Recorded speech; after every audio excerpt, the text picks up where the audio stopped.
The Galactic Council had existed for 17,000 cycles. Give or take a few centuries, nobody really kept perfect tack anymore. And honestly, who could blame them? 17,000 cycles of bureaucratic meetings, diplomatic handshakes with species that had 17 different appendages to shake, and enough paperwork to fill a small moon. But through it all, through wars and peace treaties, through technological revolutions and the occasional extinction event, the Council had maintained one simple truth. Every species needed the Council, and the Council needed every species. Until the humans said no. Now I'm telling you this from the comfortable distance of 5 cycles later, after watching the entire galactic order collapse like a house of cards in a wind tunnel. So trust me when I say, I saw this coming. Well, not exactly this, but something. The humans had always been, let's call it, difficult. From the moment they stumbled into the greater galaxy with their chemical rockets and their stubborn refusal to accept that faster-than-light travel required quantum entanglement matrices, and not, as they insisted, really good math and excessive caffeine consumption, they'd been a problem. But they were useful problems, you understand? Resourceful. Innovative. The kind of species that looked at a malfunctioning plasma conduit and fixed it with what they called duct tape and sheer willpower. So when Ambassador Keiko Tanaka stood before the Council, all 473 member species watching with various configurations of eyes, sensors and psychic perception fields, and politely diplomatically with a smile that could freeze helium, declined humanity's invitation to join. The silence was spectacular. I was there, of course. Junior attaché to the Rexian delegation, which mostly meant I carried datapads and pretended not to listen to classified conversations. My supervisor, Ambassador Thorax. Yes, that's actually what his designation translated to. And yes, the humans made jokes about it constantly. Had his primary breathing spiracles flared so wide I thought he might hyperventilate. Perhaps. Councillor Zethran of the Palaxian Consortium said, his 7 vocal cords harmonizing in what he probably thought was a soothing frequency, but came out more like a dying accordion. You misunderstand the tremendous honor we are bestowing upon your species. Keiko's smile didn't waver. She was a small woman by human standards, barely reaching Zethran's mid-torso. But she had this presence, this absolute certainty, that made you feel like maybe you were the one who'd misunderstood something fundamental about the universe. Oh, I understand perfectly, Counselor. You're offering us a seat at the table, a voice in galactic affairs, access to markets, technologies, and mutual defense pacts. It's very generous. Then, we're still saying no. The Grand Assembly Hall, because the Council loved its grandiose names, erupted. 473 species, all trying to express outrage, confusion, and diplomatic affront, simultaneously sounds exactly like you'd imagine. Absolutely awful. I had to cycle my translator through 3 different frequency ranges, just to pick out individual voices. Madness. Unprecedented. Do they not understand what they're rejecting? Keiko waited. Just stood there, hands clasped behind her back, expression pleasant, while the galaxy's most powerful beings threw what was essentially a collective tantrum. When the noise finally died down, mostly because the Counselor Prime activated the sonic dampeners, which was considered extremely rude but technically allowed under parliamentary procedure, she spoke again. We appreciate the offer. We truly do. But humanity has reviewed the Council Charter, all 47,000 pages of it, including the amendments, subsections, and the truly fascinating clause about mandatory cultural integration standards. And we've decided that membership isn't in our best interests at this time. At this time, High Adjudicator, Veln leaned forward. Her crystalline her geometric form refracting light in agitated patterns. This is not a limited time offer, Ambassador Tanaka. This is the natural order of civilized space. Every species joins the Council. Every single one. Until now, Keiko said simply. And that's when things got interesting. See, the Council had protocols for war. They had protocols for first contact, for trade disputes, for territorial negotiations, even for what to do if a member species accidentally created a self-aware AI and it demanded voting rights, that actually happened. The Synthetics Accords of Cycle, fascinating reading, if you're into that sort of thing. But they had absolutely no protocol for a species just opting out. The next few solar rotations were chaos in slow motion. Emergency sessions. Committee meetings about committee meetings. The humans, meanwhile, went about their business. They established trade agreements with individual species, bilateral deals that completely bypassed council regulations. They set up their own defense networks. They even started mediating disputes between council members, because apparently nothing said we don't need your government quite like solving problems your government couldn't handle. And here's where it gets really good. They were better at it. I remember the Karathi-Sylvian border dispute. Those two species had been arguing over a mineral-rich asteroid belt for 300 cycles. 300! The council had assigned 17 different mediators, created 4 separate committees, and generated enough documentation to be visible from orbit. The humans sent one person, a negotiator named Isabella Reeves, who supposedly had experience in something called labor union disputes on Earth, and she had them settled in 6 planetary rotation. Her solution? You're both being ridiculous. Split it 50-50, establish a joint mining operation, and stop wasting everyone's time. It worked. That's when the cracks started showing. Ambassador Thorax became obsessed. I'd find him in his quarters at odd hours, surrounded by holographic displays showing human activities, muttering things like, "How are they doing this, and it shouldn't be possible." He wasn't alone. Half the council's diplomatic corps was having similar crises. Because the thing about the council, and I'm probably going to get in trouble for saying this, assuming anyone ever listens to these recordings, the thing about the council was that it had become less about galactic cooperation and more about galactic control through complexity. Through layers of bureaucracy so dense that you needed the council's help just to navigate the council's rules.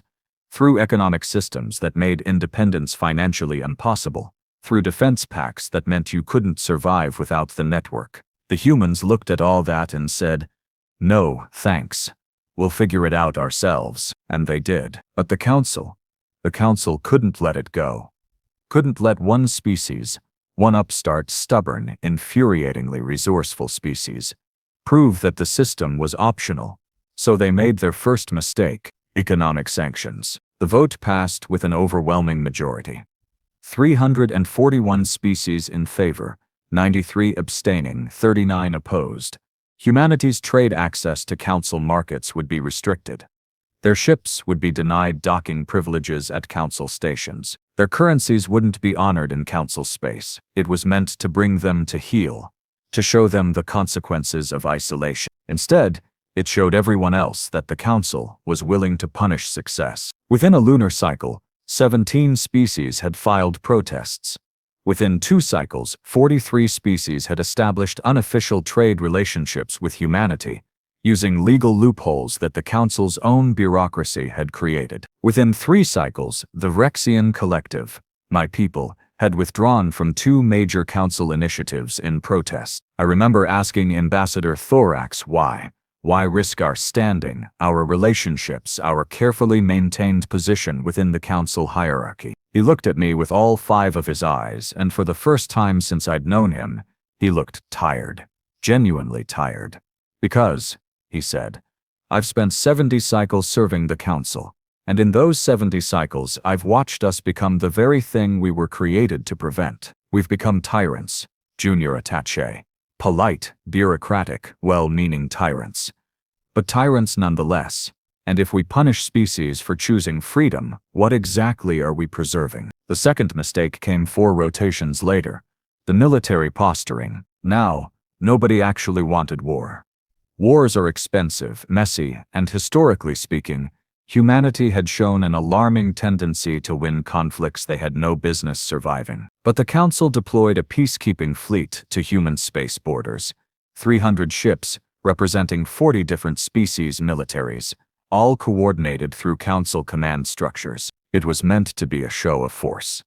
A reminder that isolation had consequences. The humans responded by doing absolutely nothing. They didn't scramble fleets, didn't issue threats, didn't even lodge a formal complaint. They just watched. Monitored the fleet with their sensor networks, tracked every ship, cataloged every weapons system, and went about their day. And then they leaked the data. Every ship's technical specifications, combat capabilities, crew complements, supply chain vulnerabilities, all of it, posted publicly on what humans called the Galactic Internet, with a simple message: to our neighbors, the Council has deployed these forces to intimidate us. We thought you should know what they're capable of, and more importantly, what they know about your own defenses. Stay safe out there. The fleet withdrew within a solar rotation, but the damage was done, because suddenly, everyone realized that the Council's military coordination, all those shared databases, integrated command systems, mutual defense protocols, meant the Council knew everything about everyone's defenses, and if they could deploy that knowledge against humanity, they could deploy it against anyone. Trust, it turns out, is a fragile thing. The collapse didn't happen all at once. That would have been too dramatic, too clean. No, the Galactic Council died the way most empires die. Slowly, bureaucratically, with mountains of paperwork and everyone pretending everything was fine until suddenly it wasn't. I watched it happen from the inside, and let me tell you, it was both horrifying and darkly hilarious. The third mistake, because apparently the Council was determined to hit all the classic blunders, came when Councillor Preem Zak then decided humanity needed to be brought back into the fold through what he called diplomatic reconciliation. What he actually meant was bribery, but on a scale so massive it made previous corruption scandals look like pocket change. They offered humanity everything. Technology transfers that would have taken them centuries to develop independently. Exclusive trade routes. Permanent pizzits on 7 major committees. They even offered to make Earth the administrative center for an entire sector, which would have given humans authority over 43 solar systems. The human representative this time was someone named Diego Cortez, and I swear he listened to the entire proposal with the most beautifully deadpan expression I've ever seen on any species. When Zot then finished his 20-minute pitch, Diego just said, "So let me get this straight, you're offering us everything you refused to offer before, plus things you've never offered anyone because we said no?" The Council recognizes humanity's unique potential, Zot then said, his translator struggling to mask the desperation in his harmonic frequencies. Right, and if we accept all this, we join the Council under the full charter. All 47,000 pages of regulations, mandatory compliance, integrated defense networks, the whole package, of course. That is the foundation of galactic civilization. Diego smiled. It wasn't a nice smile. Then I'm afraid we'll have to decline again. But hey, thanks for proving our point. What point? Zat then's chromatic display flickered with confusion. That all these rules, all this bureaucracy, all these systems you claimed were absolutely necessary for civilized space. They're negotiable, which means they were never really necessary at all. They were just convenient for maintaining control. The recording of that meeting spread through unofficial channels faster than a neutron star's gravitational wave. Within a lunar cycle, the Council had a full-blown legitimacy crisis on its appendages. But here's what really killed them. Humanity started helping. Not joining, mind you. Just helping. Species that had disputes, humans would mediate, free of charge.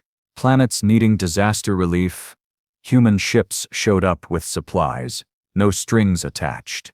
Trade agreements. Humans offered better terms than Council-approved channels, with 1-page contracts instead of 1,000-page legal nightmares. They were basically running a parallel galactic government, except theirs actually worked. Ambassador Thorax and I were reviewing economic data one cycle, when he started laughing.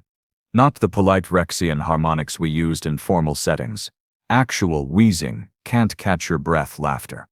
I'd never heard him do that before. "What's funny?" I asked, genuinely concerned he was having some kind of medical episode. "Look at this." He gestured at the holographic display showing trade volumes. The Council's economic activity has dropped by 18% in 4 cycles. 18%. Do you know what's causing it? The human competition? No. More wheezing laughter. Efficiency.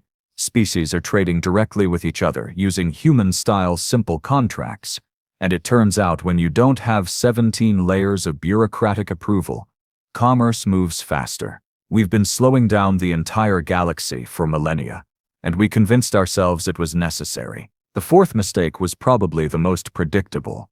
They tried to force the issue. The enforcement protocols, passed by emergency vote after a particularly heated session where 3 delegates actually came to physical blows, which, given that one of them was a gas-based life form, was quite impressive. The protocols authorized corrective action against species engaging in non-council sanctioned governmental frameworks. In other words, stop helping or face consequences. The humans' response came from someone I'd grown to respect deeply over the cycles.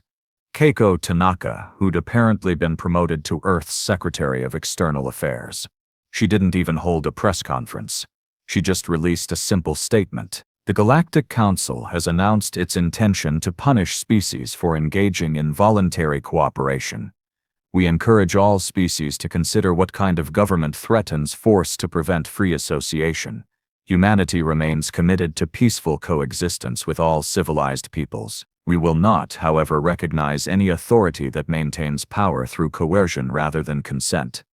Choose wisely. That's when the defections started. The Vrexian Collective was first. Thorax led the vote himself, and I've never been prouder to be part of our diplomatic corps.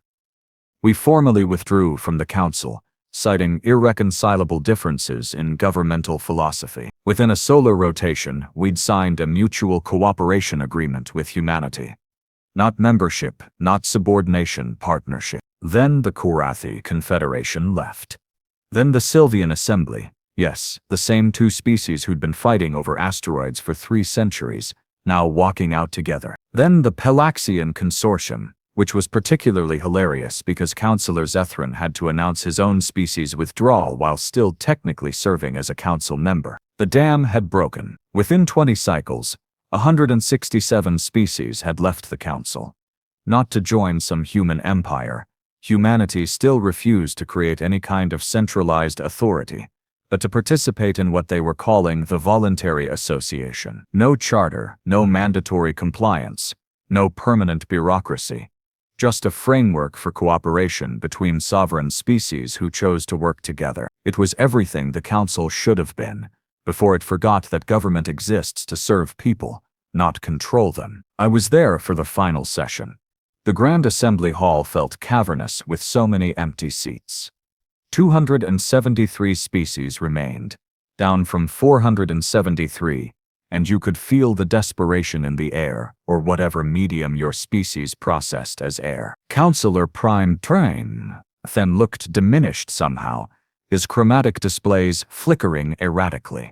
This session is called to address the ongoing crisis of council membership and authority. We must. Point of order, interrupted Delegate Miriam Foster. Human, of course. Because apparently they decided to show up for this final act. What authority does this council claim exactly? The authority granted by whom? The species who've left. The ones who chose voluntary association over mandatory compliance, or just the authority you've assigned to yourselves? Setothin's displays went completely dark for a moment. Without the council, there will be chaos, wars, economic collapse, species preying on the weak without coordination or protection. Like you tried to do to humanity? Miriam stood up, and somehow this one human in a room full of ancient species commanded absolute attention. Let me tell you what's actually happened since we refused your membership.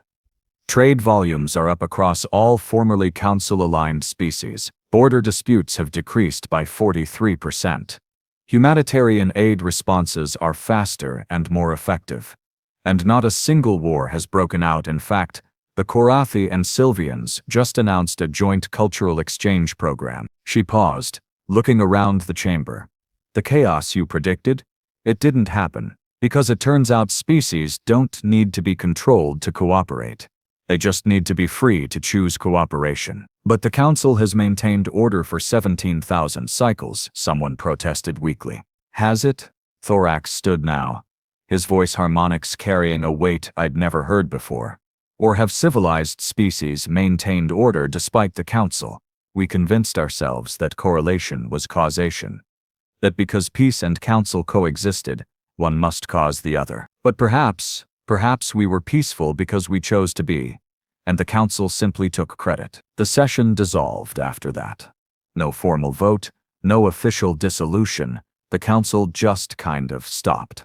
Species filed out quietly, and that was it. 17,000 cycles of galactic government ended not with war or revolution, but with a whimper and a lot of awkward shuffling toward the exits. 5 cycles later, I'm working as a liaison between the Vrexian Collective and the Voluntary Association. It's chaotic sometimes. Nobody's quite figured out how to coordinate hundreds of sovereign species without someone trying to create bureaucratic structures that look suspiciously like the old council.